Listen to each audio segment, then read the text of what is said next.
ایک رشتہ دار ہتھون کی عیادت کے لیے کھاریاں کینٹ آئے تھے۔ وہ ہسپتال میں انتہائی نگہداشت وارڈ میں زیر علاج تھی۔ یہاں مریض کے علاوہ کسی کو زیادہ دیر ٹھہرنے کی اجازت نہیں تھی۔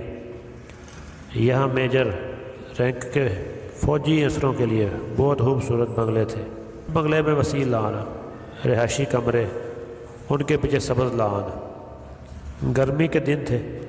ہم لان میں درختوں کی ٹھنڈی چھاؤں تلے کرسیوں پر بیٹھ گئے۔ کچھ دیر آرام کرنے کے بعد میں اس خوبصورت علاقے کو دیکھنے کے لیے گھر سے باہر نکلا۔ گھر کے سامنے چھوٹی سی سڑک کے پار گرین بیلٹ نظر آ رہی تھی۔ پھر ایک چھوٹا سا نالا تھا۔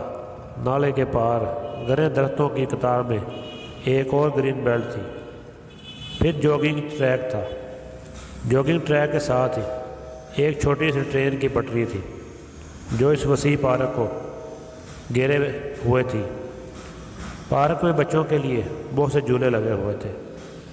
ایک جگہ خوبصورت پنجروں میں طوطے، کبوتر، خرگوش اور جل مرغیاں تھیں۔ وہ چھوٹی ٹرین بھی کھڑی تھی جس کی پٹری پارک کے گرد کسی ہار کی طرح نظر آ رہی تھی۔ یہ ٹرین شاید بچوں کو پارک کی سیر کرواتی تھی۔ اس وقت دوپہر تھی اور پارک میں میرے سوا کوئی نہیں تھا۔ ہر طرف ایک سحر انگیز خاموشی کا راج تھا۔ کبھی کبھی کسی پرندے کی آواز خاموشی کے سحر کو توڑ دیتی اور پھر سناٹا چھا جاتا۔ میں نالے کے پل کو پار کر کے گرین بیلٹ کے کنارے بچھی کرسی پر بیٹھ گیا۔ ٹھنڈی ہوا کے جھونکوں سے مست ہو کر میں نے کرسی کے ٹیک پر سر رکھ کر آنکھیں موڑ لیں اور مجھے اونگ آ گئی۔ پھر ٹرین کے انجن کی چھک چھک سے میری آنکھ کھل گئی۔ سپہر ہو گئی تھی۔ ٹرین بچوں کو لیے پٹری پر رواں دواں تھی۔ جہاں پہلے خاموشی کا راج تھا وہاں ان میلے کا سماں تھا۔ جھولوں کے آس پاس بچوں کا ہجوم تھا۔ میدان کے وسط میں میری نظر ایک نوجوان کھلاڑی پر پڑی۔ وہ خوبصورت سپورٹس شرٹ اور لانگ نکر پہنے ہوئے تھا۔ پاؤں میں قیمتی جوگر نظر آ رہے تھے۔ وہ ہاتھوں میں فٹ بال تھامے ہوئے تھا۔ ایک لمحے کو میرا دل چاہا کہ اس نوجوان سے بات کروں، مگر پھر اپنے معمولی کپڑوں اور پرانے جوتی کا خیال کر کے میں رک گیا۔ اپنی ہستہ حال دیکھ کر میں احساس کمتری کا شکار ہو گیا اور ایک قدم بھی آگے نہ بڑھ سکا۔ پھر اچانک وہ نوجوان کھلاڑی مجھے اپنی طرف آتا نظر آیا۔ جب وہ کچھ قریب آیا تو مجھے اس کی حالت کچھ عجیب سی لگی۔ پھر وہ میرے پاس آ کر رک گیا۔